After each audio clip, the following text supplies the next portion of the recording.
Right, ladies and gentlemen, welcome to this meeting of the Conservative European Forum, where we're delighted to be joined by my good friend and former parliamentary colleague, the Right Honourable Robert Buckland, QC MP. And Robert, as you will all know, was Lord Chancellor and Justice Secretary, and before that has served in a range of ministerial and frontbench positions on behalf of the party. He is a very active member of the One Nation Forum, who has, he was one of the signatories to a 40-plus signature letter that went to the Home Secretary, I think copied into number 10 in the last 24 hours, which I think has had an impact in shifting the government's approach to Ukrainian refugees in the right direction.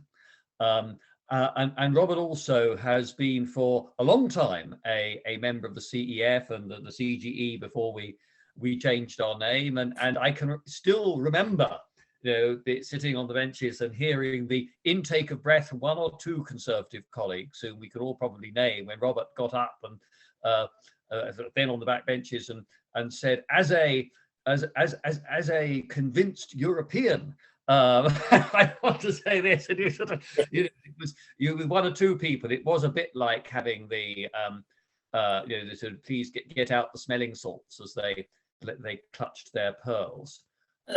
Now, I've just noticed has Robert disappeared from the screen? He was. Good. Fine, yes. Good. I had a sort of thought I might have to extemporize a bit. Robert's going to talk to us for 50 minutes or so, usual format, and he will speak on the record. So what he says, you're welcome to quote and use publicly. When we get to Q&A, we will apply the Chatham House rule, please, to encourage candour. All around. So again, usual system there, please, for questions and answers.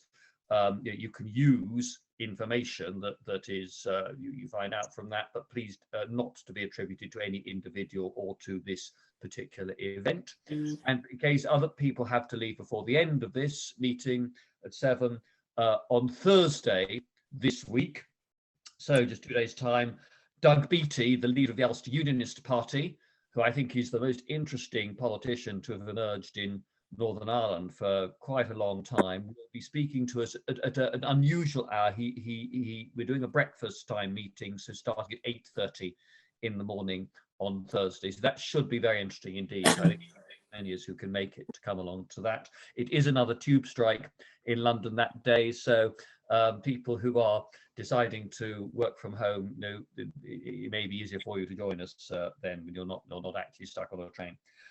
Robert, warm welcome to you, and over to you. Look forward to hearing what you have to say. Well, David, thank you very much for that very kind introduction, and just to reiterate what a pleasure it was to serve with you in Parliament and in government for all those years.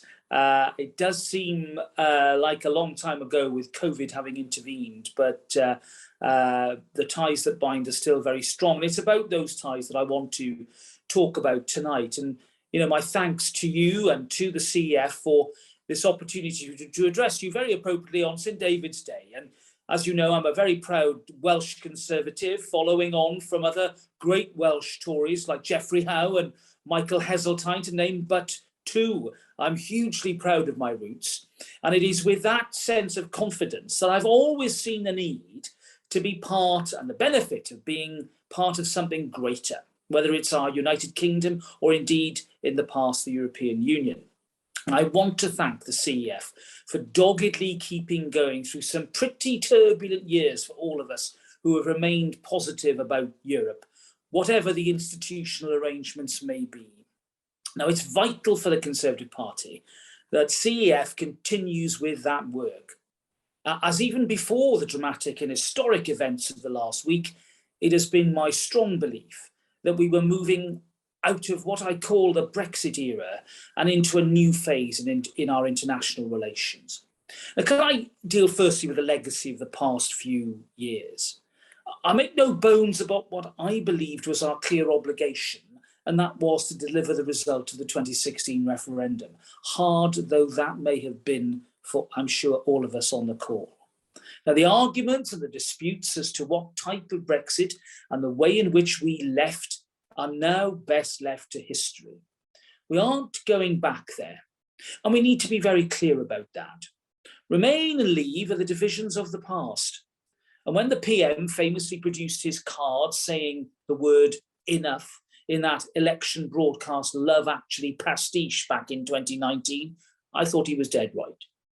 Now, with the political decks of Brexit firmly cleared, this should allow us to move on with confidence, to outline a positive view of Europe and the world based upon the considerable framework of international arrangements that still bind us to other nations, from the UN right through to NATO, the Council of Europe, and our Anglo-French defence treaties. The UK does not and should not act alone. With every treaty signed and every international agreement that we reach, our country is happily involved in a series of mutual international obligations. Now, I've already indirectly referred to the crisis in Ukraine, which has already enveloped 3 European states. Don't forget Belarus in all of this, and which is directly affecting EU countries adjoining the region and indeed further afield.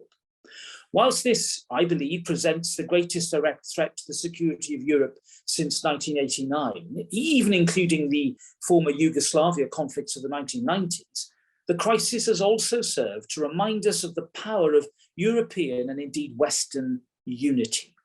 Within the compass of a few days, we have seen an incredible pivot on defence policy from Germany, the active involvement of non-NATO but allied nations such as Sweden, and the unprecedented decision of the EU to allow the transfers of arms and material. The old shibboleth about Western lack of resolve is finally being laid to rest. Now, these encouraging developments mean that as Conservatives, we should now outline our case with increasing positivity.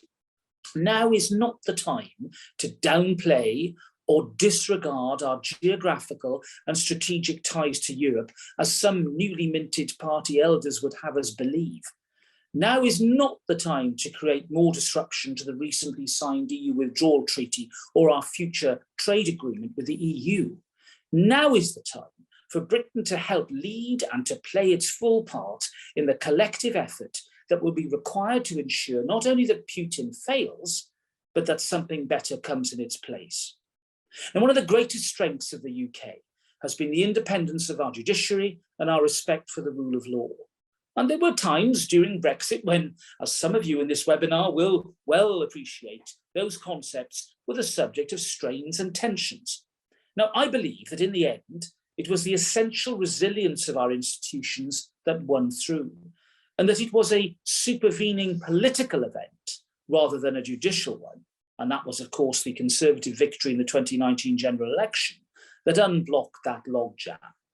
Now, the aftershocks of that period have continued, most notably and most recently in the form of arguments over the Northern Irish Protocol. Now, just as in plate tectonics, each time we experience an aftershock, it is less severe than the one before. Now, the latest manifestation is the threat to invoke the unestablished provision of the Northern Ireland Protocol, namely Article 16. Now, to those who think that this offers a political and indeed structural solution to the clear problems that exist in East-West trade across the Irish Sea, I say, be careful for what you wish. Apart from the signal that we risk sending to the EU that we remain the disruptors and that the negotiations that culminated in the 2019 withdrawal agreement and the 2020 TCA haven't really finished with the phrase Brexit got done, the dangers of satellite litigation as to the meaning of the words in Article 16, with even a reference or references to the Court of Justice of the EU at Luxembourg, are writ very large indeed.